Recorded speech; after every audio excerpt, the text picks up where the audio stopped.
یه بحث جالبی داره، حالا کوتاه هم هست، در مورد اصل لذت‌جویی. در مورد اصل لذت‌جویی صحبت میکنه. اونم اینه که یعنی دو تا از سوگیری یا جهتگیری هیجانات ما بخوایم دو تا دستبند خیلی کلی داشته باشیم. یکیش اینه که فرار از درد داریم میکنیم یا دنبال چیزایی هستیم که دوستش داریم. مثلا آقا یه اتفاق بعدی واسمون افتاده، ما سعی میکنیم بهش زیاد فکر نکنیم، یا اینکه مثلا یه کاری که دوستش داریم میریم سمت اینکه انجام بدیم. حالا مثلا اعتیاد خب یه چیز رایجشه. حالا اعتیاد که میگه مواد مخدر خالی هم نیست. خب مثلا میتونه اعتیاد به گوشی باشه، اعتیاد به پرخوری باشه، به فست فود باشه یا به هر چیز دیگه که اصل لذت جویی اصلا داستانش از همینجا شروع میشه. خب حالا ما چند تا سوگیری یا جهتگیری های هیجانی کلی داریم. یکیش سوگیری تاییده. ما دوست داریم تایید بشیم که اینم توی سرشت و بقا و تکامل انسانه که آدم دوست داره که مثلا دنبال تایید باشه. خب حالا تایید شدنش هم آدم به صورت ناخودآگاه دیدی شنیدی میگن مغز مثلا دنبال سفسطه کردن یا دنبال توجیه تفکرات و تصمیمات خودشه. خب این یه بحثیه که خیلی رایجه. مثلا طرف میبینی میاد با سند و مدرک به میگه که ببین من این حرفو که میزنم اینجا آمارش هست، تو فلان کتابی بهش اشاره شده، فلان فرد موجهی اومده در موردش صحبت کرده. یعنی ما اومدیم در مورد تفکراتی که داشتیم اومدیم سند و مدرک تهیه کردیم که اون رو تایید بکنه. در صورتی که میگن وقتی یه نفر اومد جلوی شما و در مورد سند مدرک یا دیتا صحبت کرد، گفت من اینو دارم بس حرفم مستنده یا فلانی گفته یا اینجوری شده یا اونجوری شده، شما باید حواست باشه که سریع اونو نپذیری. چون خیلی وقتا در مورد یعنی در مورد نقض صحبت اونم دیتا وجود داره. اون طرف رفته دنبال تایید خودش سرچ کرده مثلا تو گوگل، در مورد تایید خودش رفته مثلا یه شعری، حکایتی، ضرب المثل پیدا کرد. مثلا میگه خوردن الکل خوبه به یه میزانی، میره 20 تا آمار در میاره که این خوبه. یه کسی هم هست حالا خب با الکل خوردن مشکل داره، خب میاد 1000 تا مدرک میاره علمی یا مذهبی یا هر چیزی که ببین الکل خوردن خیلی خیلی بده. پس کلا باید حواسمون باشه در مورد سوگیری تایید که دوچار این خطا نشیم. یعنی حتی خودمونم باید ببینیم که اینجور چیزی رو داریم یا نه، و اینکه در طرف مقابل هم این دیده بشه. بحث بعدی سوگیری قطعیت.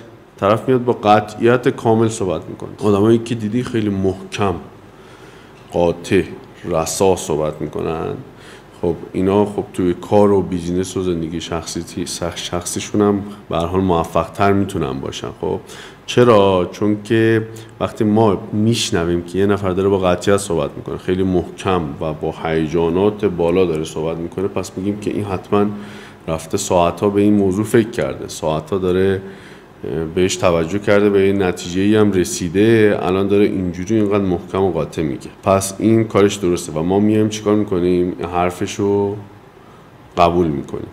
که میگن این خیلی حواست باشه که هم این که خودمون اینقدر درگیر این داستان نشیم، هم که دیگرانی که دارن با سوگیری قطعیت صحبت میکنن یه ذره بهشون شک بکنیم. نکته جالبی که هست توی اجتماع، اگه یه کسی یه ذره با شک و تردید صحبت بکنه، دلتو قرص نکنه و یه تزلزلی داشته باشه توی صداش، رفتارش یا بادی لنگویجش، حالا به هر دلیلی، ما فکر میکنیم که طرف یا داره دروغ میگه یا مطمئن نیست حرفش یا هر چیز دیگه.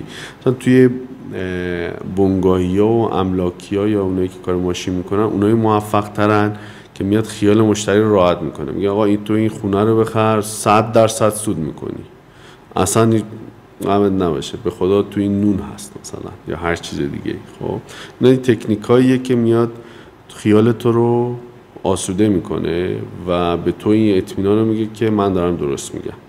خب حالا اگه طرف نیتش خوب باشه که فبها، ولی خب خیلی ها هستن که برای رسیدن به منافع خودشون از این قطعیت استفاده میکنن. یکی دیگه سوگیری داریم، سوگیری ظاهر.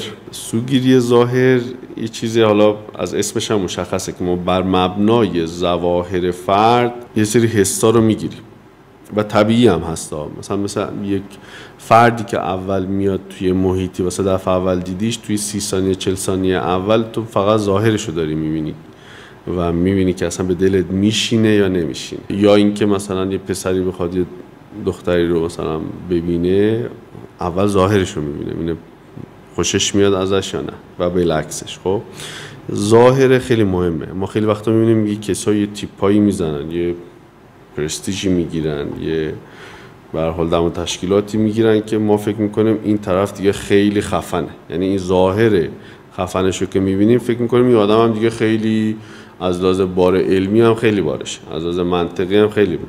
ولی وقتی صحبت میکنه، شروع به صحبت میکنه، میبینی که اصلا پرته و شاید ما خیلی بیشتر از اون بدونیم و اصلا هم اینقدر نمایانش نکردیم. حالا این که ظاهر فیزیکال داره میگیم. خب یکی دیگه هم هست که مثلا خواننده ها رو نگاه کن. خب مثلا طرف میبینه آقا از تتلو خوشش میاد. تتلو چرا خوشش میاد؟ چون خواننده خوبیه. اما این میشه رول مدلش و میگه چون این آدم موفقیه پس تو زندگیش هم موفقه. مثلا یه خطایی هم که تتلو میکنه اینه که تو همه چی دیگه داره نظر میده، چون هم تاییدو گرفته، از اون طرف هم رول مدلای زیادی هم داره، یعنی بقیه اونو میپرستنش. این دیگه میشه خدای خودش. این عکسش تو در دیوار میزنه، بالا سرش میزنه و همه چی رو دیگه بس میده به اون. یعنی طرف اگر یک ویژگی مثبتی داشته باشه، ما فکر میکنیم توی بقیه چیزها هم کارش درسته و اون بهش میشه چی بهش میگن خطای اثر حاله‌ای.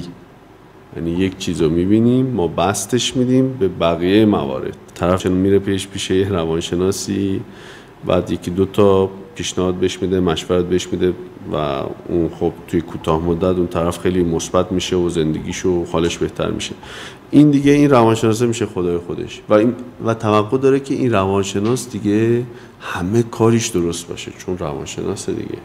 بعد حالا کافیه که این روانشناسه یه جا مثلا زندگی خودش بد باشه، یه جا مثلا یه خطایی بکنه فلان، این دیگه کامل این شخصیت میره کنار، شکننده میشه. یعنی ما خودمون باید خیلی حواسمون باشه.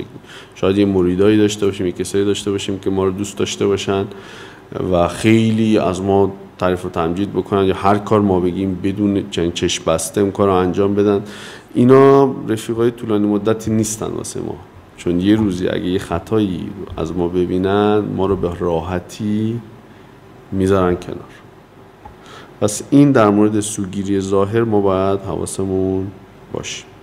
یکی دیگه بحثی که داریم بحث سوگیری گروه، یعنی تاثیرپذیری که ما از گروه داریم. حالا مسائل جالبی میزنه کتاب، یعنی هر بار که یه سوگیری رو توضیح میده، وقتی میاد توی مثالش قشنگ میبینی بالظاهر نقضشو داره میگه. خب مثلا مسئله اینه که میگه که عقاید و ایده های من مال خودم هستن، من به این که اکثریت چه میگوین توجه نمی کنم، من دنبال روی اکثریت نیستم.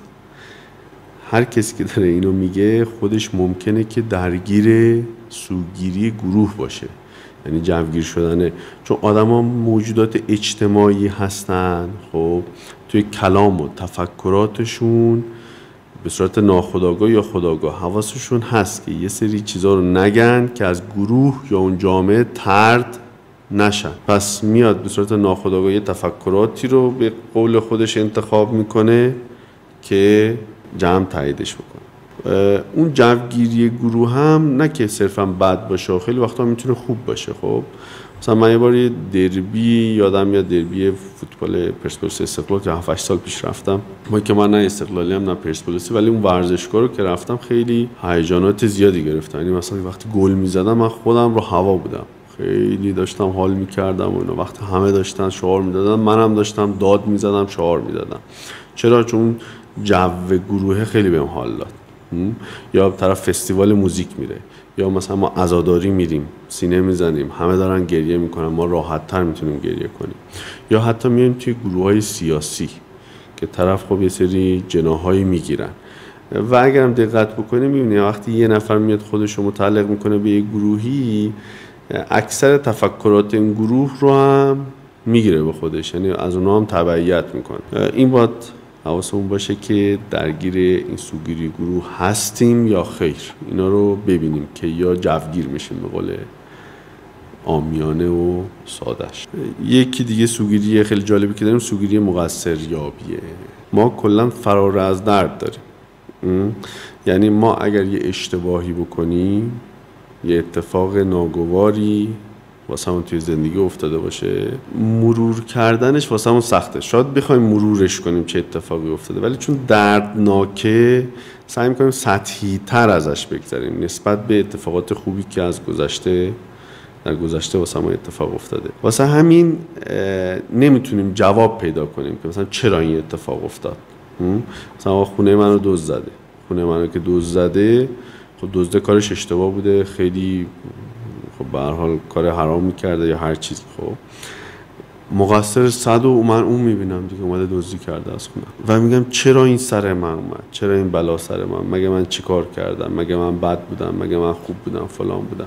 هیچ وقت نمیپرسم، میگه که سهم من توی این اتفاق چی بوده.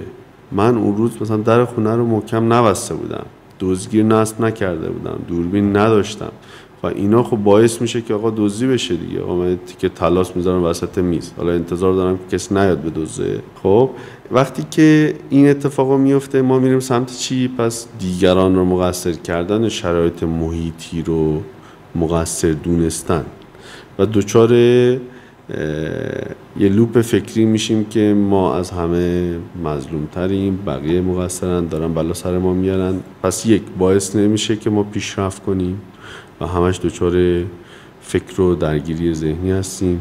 و یه چیز جالبی هم که داره اینه که آقا ما وقتی که زیاد به اشتباهاتمون فکر کنیم حالمون رو بد میکنه، یعنی حس خود برتر بینیمون رو کم میکنه، اعتماد به نفسمون رو میاره پایین و این یکی دیگر از عواملیه که ما به صورت ناخودآگاه میریم سمت اینکه مقصر یابی بکنیم. یکی دیگه سوگیری که داریم و آخرین سوگیری هم هست، سوگیری احساس برتریه. آدم‌ها معمولا با خودشون وقتی دارن صحبت میکنن یه چیزی که با خودشون تکرار میشه اینه که من با بقیه فرق دارم، هیچ که منو درک نمیکنه، من تو زمینه قوی ترم.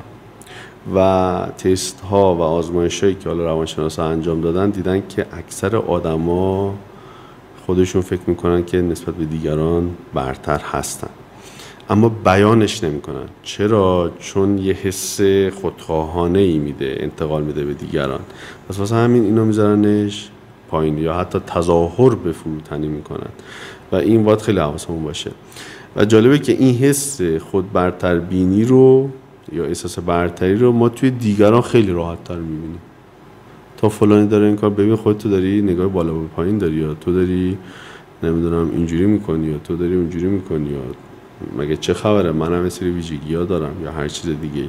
این که برگردیم فلش بک بزنیم به خودمون و ببینیم که ما خیلی از ضعف‌ها رو داریم و بیان کردنش ممکنه اشکال نداشته باشه، یا حتی بیانش هم نکنیم، حداقل خودمون قبول بکنیم که این ضعف‌ها رو داریم و حتی اگه اعتماد به نفسمون هم میاد پایین اشکال نداره. فقط این رو ببینیمش که این احساس برتریه توی ما هم وجود داره، توی دیگران هم خیلی جا تکرار میشه.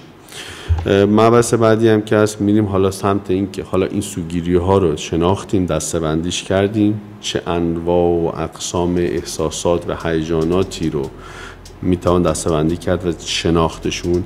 حالا میریم سمت عوامل محرکش، یعنی چه چیزهایی باعث میشه که یهو سوگیری تاییده بیاد بالا، یهو من حس برتریم گل بکنه، یهو من برم دنبال ظاهر، یهو جوگیر بشم تو گروه یه کاری رو بکنم، که اون توی حالا مبحث بعدی با تو صحبت